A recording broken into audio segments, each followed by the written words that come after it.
ছে কি করছে? নাম এখান থেকে নাম। কি করছো তুমি? এটা হ্যালো বন্ধুরা, good morning, welcome back to my channel. আমি সর্বাণী। আমার চ্যানেলে তোমাদের সকলকে জানাচ্ছি স্বাগত। আমার দিদা এখানটায় ঘুম থেকে ওঠার পরেই রান্নাবান্না করার জন্য সবজিগুলো কাটতে বসে গেছিলো, আর মিঠি এখানটায় বসে বসে নিজের মনে খেলা করছিল অনেকগুলো খেলনা পেয়ে। আর ও কিন্তু ও তাতু বাড়িতে আগের দিন রাত্রেবেলাতেই ঘুমিয়েছিল, মানে আমার মামা বাড়িতে মিঠি কালকে ছিল। আর সকালবেলায় ঘুম থেকে ওঠার পরে এখানটায় খেলনা নিয়ে ও খেলছিল। মিঠির তো 9 মাস পূর্ণ হয়ে গেছে, 10 মাসের ফটোশ্যুটটা মিঠির আজকে আমি করব, মানে সবটা কিন্তু আমি নিজে হাতে আজকে করেছিলাম। আর যেহেতু আগের দিন থেকেই মামা বাড়িতে আমরা রয়েছি, তার জন্য মামা বাড়িতেই মিঠির ফটোশ্যুটটা আজকে। আর এখানটায় মিঠির ফটোশ্যুটের থিমটা আমি তৈরি করছিলাম, আর এই ফটোশ্যুটের আইডিয়াটা কিন্তু আমার অনুবনু আমাকে দিয়েছিল। আর আমিও কিন্তু ভেবেই রেখেছিলাম যে এই ফটোশ্যুটটাই মিঠির এই মাসে আমি করব। আর তোমাদের সঙ্গে একটা সিক্রেট আমি শেয়ার করতে চলেছি মিঠির। তোমরা নিশ্চয়ই এই ফটোশ্যুটটা দেখে বুঝতে পেরেই গেছো, মানে থিমটা দেখে তোমরা এতক্ষণে বুঝতে পেরে গেছো কি সিক্রেট তোমাদের সঙ্গে আমি শেয়ার করতে চলেছি মিঠির। তো হ্যাঁ, মিঠির কিন্তু একটুখানি দাঁত দেখা গেছে। 28শে এপ্রিল মিঠির ফার্স্ট আমি দাঁত দেখতে পাই, মানে আমি দেখার আগে অবশ্য মা দেখতে পেয়েছিল। তো ভাবলাম এই মাসের ফটোশ্যুটটা এই উপলক্ষেই করে ফেলি। বৌদি এখানটায় বাড়িতে রান্নাবান্নাগুলো করছিল, আর মিঠি চলে এসছে ওর মামা বাড়িতে মামের কোলে উঠে এখানটায় রান্নাঘরে এসে রান্না করছিল। ও কিন্তু ভীষণ পছন্দ করে রান্নাবান্না, যখন কেউ করে ও কিন্তু এক মনে তাকিয়ে থাকে রান্নার দিকে। আর আজকের ব্লগটা কিন্তু দারুণ মজার হতে চলেছে, মানে ভীষণ মজার হতে চলেছে। কিন্তু তোমরা পুরো ব্লগটা আজকে দেখতে থাকো, আশা করছি ভীষণ ভালো লাগবে।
মাম্মা মাম্মা এরম করতে নেই, শোনা এরম করতে নেই।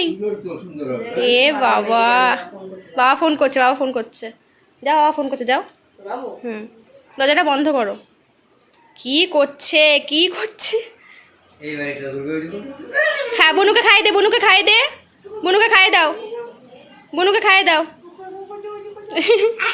বাড়ি যা, বাড়ি যা, বাড়ি যা, বাড়ি যা, বাড়ি যা। তুই নাম, তুই নাম, তুই নাম, তুই নাম, নাম এখান থেকে নাম, পুরো ঝেড়ে দাও।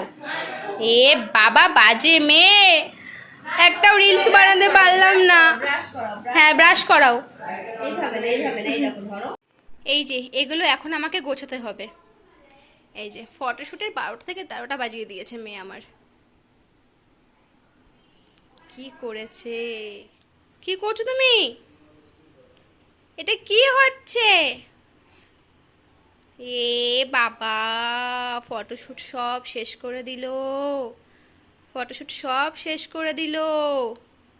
ও মজা পেয়ে গেছে, ও মজা পেয়ে গেছে। আমার মেয়ে তো ফটোশ্যুট করতে এসে একাকার কাণ্ড করেই দিয়েছে। এগুলো বরং আমি এখন তাড়াতাড়ি করে গুছিয়ে নিই। আর তোমাদের যদি ভিডিওটা ভালো লেগে থাকে চ্যানেলটাকে সাবস্ক্রাইব করতে একদম ভুলো না। টাটা।